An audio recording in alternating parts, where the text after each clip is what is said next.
Dans cette vidéo, nous allons définir l'interfrange d'une figure d'interférence obtenue à l'aide de la lumière d'un laser. On place une double fente sur le trajet d'un laser et on observe la figure d'interférence suivante. On rappelle que les taches lumineuses sont appelées franges brillantes, alors que les zones sombres entre les taches sont appelées franges sombres.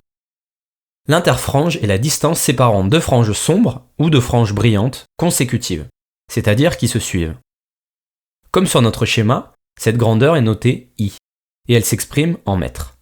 Pour déterminer l'interfrange le plus précisément possible lorsque l'on observe une figure d'interférence, il est recommandé de mesurer un maximum d'interfranges. Ici, on mesure la distance correspondant à la longueur de la double flèche qui part du milieu d'une frange sombre et qui atteint le milieu d'une autre. Selon vous, à combien d'interfranges cela correspond-il? La distance représentée correspond à 11 interfranges. Si vous aviez pensé à 12, vous avez sûrement compté le nombre de franges au lieu de compter les intervalles. Ensuite, on réalise la mesure avec une règle. On obtient ainsi 5,3 cm pour 11 interfranges. On notera 11i est égal à 5,3 cm.